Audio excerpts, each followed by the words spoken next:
How are NBA players being tested for PEDs, and how easy is it to pass those tests?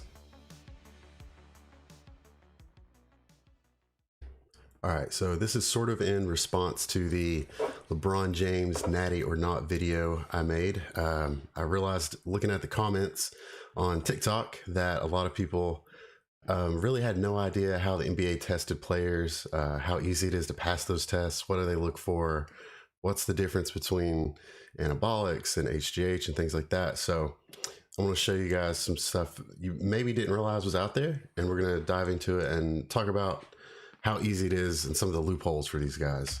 So first, we want to look at the World Anti-Doping Code. This is the prohibited list. So before we jump into this, there's some things we have to remember. First of all, in that video, there was a lot of coincidences. LeBron missed 14 games in 4 seasons in Miami. That was it. He gained a noticeable amount of muscle. And then the summer he decided to lose a lot of weight and muscle was the summer before HGH testing went into play. Now, he gained some of that muscle back, I think most of you would agree. And this is probably why. And it's because no one in the history of the NBA has ever been caught or tested positive for taking HGH. Being caught is the best way to put it. So you have to remember, the response to drugs is a big deal for these guys. If you give 2 people the same drug, one of them might look way better than the other one. And I guess that's obvious to everyone, but I think the thing is it's how common that is. You could walk into your local gym and I promise you would be shocked at the amount of people that are actually taking steroids in that gym. It's way more than you realize. If you walk into your gym and you see me over in the corner, somebody that looks like me, 240, 250 pounds, like, duh, of course they're on something. Like, that's easy. But like, it's all the other people in there that are probably taking potentially more than the 240-pound dude that's working out. There's a lot of people that are taking this stuff. And that's really the point for this channel in the first place, is to sort of push you guys away from that and understand the dangers, or at least use it properly. But that being said, LeBron's a genetic freak regardless. And he would be the type that would respond really well to it, which means he's not going to need a lot, even if he were to take it. And you could probably say that about 99% of the guys in the NBA for one. So, you have to look at how incredibly well they're going to respond to low dosages, even if they were to take something. And I'm not accusing anyone of taking anything, because we just don't know. There's no way to know.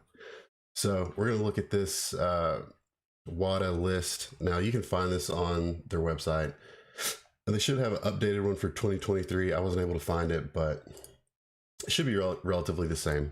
So looking at this list, you can go through here and see everything. It's going to list out everything that they test for, like specifically what they test for. All right. So when you look through this list, there's a lot of stuff on here of what is compliant, what's not, but it's not going to tell you. It's not going to tell you what tests they're actually running. Like what are they seeing on the test to know if you're positive for it, right? Because they're all completely different. It's not going to tell you how accurate the tests are, if they even have a test for some of this stuff. There's a few things on here. I don't even think they have a test for it. They're just saying you should not be caught with it. I don't know how they would do that, but I'm just saying. And then even that, some of the testing that they do have for this stuff is like just terrible. Like it's like a shot in the dark that would even work. And then if it did work and you were caught positive, you could just tell them to do it again, and then it would probably not come back positive. So, looking at that, you have to remember, guys like LeBron, especially, they could have some of the best connections in the world. Everyone at these different clinics would be having to fill out NDAs. They wouldn't say a word. But it's not just LeBron. Like every athlete, almost every athlete, is going to have access to these drugs, access to the cash. And LeBron's might be better. It might have been perfect when he was in Miami. But it's not like it's just LeBron. Like everyone's going to do it. It's just like in bodybuilding. If one guy's taking stuff that's in the top 5, you can bet everyone's taking something that's in the top 5. It's not like one guy's just taking a little, right? That being said, genetics do play a big part of this, even if they do take more. But you can't blame him, even if he did. Now, the biggest key to PED testing is really the time frame for which the tests are taken, the time frame for which the drugs are in your system. And there's plenty of examples where athletes were caught using different drugs on here, and they had absolutely no reason to be taking those in the first place. Like, you can Google that and see some of the stuff these guys were taking. Like, I don't know what they were even thinking or who told them to do this. It just makes no sense. But, you know, I think people are starting to get smarter about that. And, you know, the thing is, they should never be taking some of the stuff they were caught with, because that's such a long half-life. And you can look at my other video on how long drugs are in your system to easily do the math for that. I mean, an idiot could figure that out. So even then, any anabolic agent that is taken, it needs to have such a short half-life that it's in your system just like acutely, you know what I mean? Like quick. And then you can reap the benefits quick. So preferably ester-free, if anyone even knows what I'm talking about with that. But, you know, immediate release. You want the benefits as quick as possible. And for anabolic steroids, in my opinion, there is no reason for a basketball player to take any kind of steroid other than testosterone. And it's pretty simple why. One, testosterone is bioidentical hormone that's in your body already, so it's harder to catch on tests. The test to catch it isn't even like, hey, testosterone's here. It's a ratio. It's a ratio of testosterone to epitestosterone. So you can pass that easy if you have the right hookups. And then another thing to keep in mind is if they see your test level is 700 as a rookie in the NBA, and then 8 years later, your test level is 900, well, that doesn't make any sense. That's going to raise some eyebrows right there. So that's something you have to keep in mind. So that's a reason you wouldn't want to take it. But to avoid all this trouble, you would just take test base, which means testosterone that's literally just the testosterone hormone, no esters attached to it. You take it, it's in your system. The half-life would be about 4.5 hours. So if you took something like test suspension, say you took it, you'd probably want to take it close in the evening, closer to night, when you know they're not going to test you. That's sort of another situation there. But take it, it's got 4.5 hour half-life, 4.5 times 5, that's 22.5 hours. So essentially 22.5 hours for it to be cleared from your system with no worry. And it's actually a lot less than that when you think about how much you're taking and how much they're testing for, okay? So like, you could easily get away with that and take a super low dose, microdose it every night at bed, and you're gonna get all of the benefits of testosterone to help you recover. So that's easy. HGH, that's the one that's like, I feel confident that most guys are taking. That one's an isoform ratio to detect, and that's something that can be manipulated so easy because HGH is incredibly easy to produce. Like, it used to not be that way, but it's produced here, China, everywhere, super easy. Like, it's not hard to make HGH, so they can play around with it however they want. So, you know, the next thing you have to look at is the CBA agreement. So the CBA agreement, the collective bargaining agreement, I think this one runs up in the next year or two. There's a lot of info in here, like a lot of details, but some things really stick out more than others.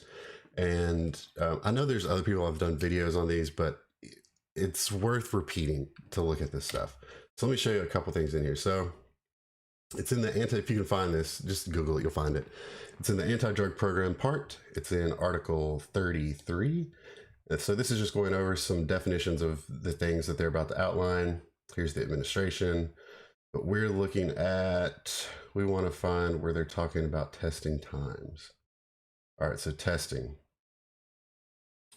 Talks about if the player's selected for random drug tests and, you know, all that good stuff.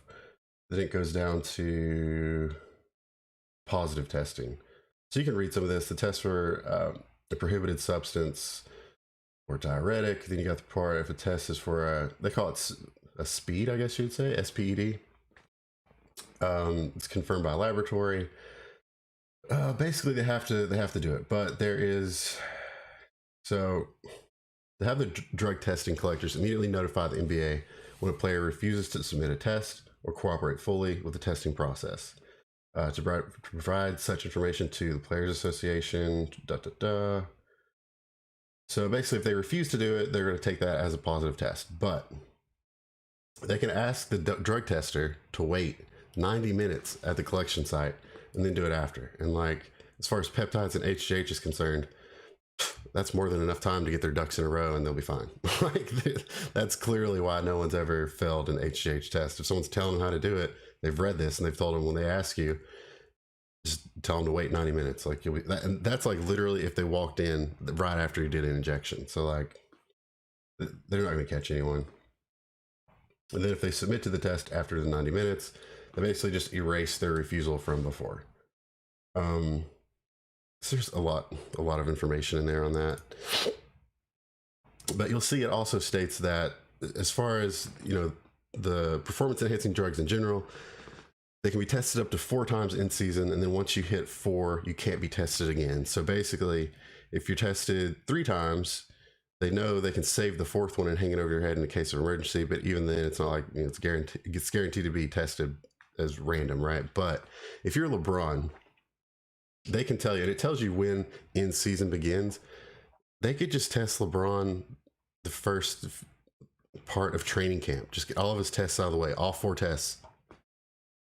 Then he knows he's not going to have tests the rest of the season. And they could do that for a lot of players. I mean, if I was a player, I'd be like, yo, test me all you want during training camp, so then I can just take what I need to during the season, right? And then you'll see in here somewhere, if I can find it, it tells you how many tests they're allowed to do in the season. Let me see if I can look up the actual number. It's 1525. So basically, they're allowed to do, searching. Okay. Let's see if we can find 600. Yeah, so they're allowed to do no more than 1,525 tests total. And then during the off season, 600 tests. 450 players in the NBA. You do the math, that's 3.3 tests per player in season, so they can pick and choose. Then, of course, the loophole of 90 minutes. They're not going to get caught. And then the big thing is HGH has a max testing of 2 in season and 1 off season. I have no idea if they just, like I said earlier, they could just do it all at once in 1 week, and then that player doesn't have to worry about it, and they can just slam HGH as much as they want. That would be sick. That'd be fun. But no one's ever failed a HGH test ever, so I don't even think that matters. You know, I mean, HGH is a bioidentical hormone. It's already what is in your body. And then, I mean, the closest thing to that is a player tested positive in like 2020. I think it was Jody Meeks tested positive for like GHRP, which is like, whoever told him to do that probably realized immediately afterwards he didn't even need to do that. Like, why would you take that when you could just take HGH and not get tested positive? But, you know, looking at that and the WADA list, like, there's tons of stuff that's like not even on here, designer drugs and stuff that can be made in a lab that's not even out there, just playing around with the molecules. Like, I'm sure that it would be very easy to find a clinic in the city of, say, Miami that could make anything you wanted to pass a drug test, in all honesty. But just remember, the thing that bothered me the most in the comments was people saying LeBron was on roids, this and that. At most, he might be on testosterone, but I would bet a lot of money that he is not taking any other anabolics or any at all. I mean, maybe tests, like I told you, no ester test or something, but HGH, that is not steroids, okay? That's completely different. It's got a completely different performance profile, a completely different safety profile. All the outcomes are different, and you're not going to just turn into some jacked bodybuilder just because you take HGH. And that's even if you were to hire someone that was smart enough to tell you to take insulin with it and then see all these other benefits too, which I'm sure they're doing that if they are. It's not just going to give you some big juice head look, right? So, I mean, genetics play a big role in it, but, you know, that's how they're tested, y'all. That's the agreement right there. You know, there's not a lot to it. And if you want to be naive and think that they're not telling these players more information about how to get around it, when someone like LeBron James or somebody coming up like John Morant that's bringing in so much money for the NBA, can you imagine how much money the NBA would lose if one of these guys tested positive? It would not be worth it. It would not be worth it. So you tell me what you think. You tell me if you think this is rock solid or if some of these players are actually getting around it. Tell me if you found out some information you didn't quite realize in this video, because I would love to make some more videos on this. Just let me know. Thanks.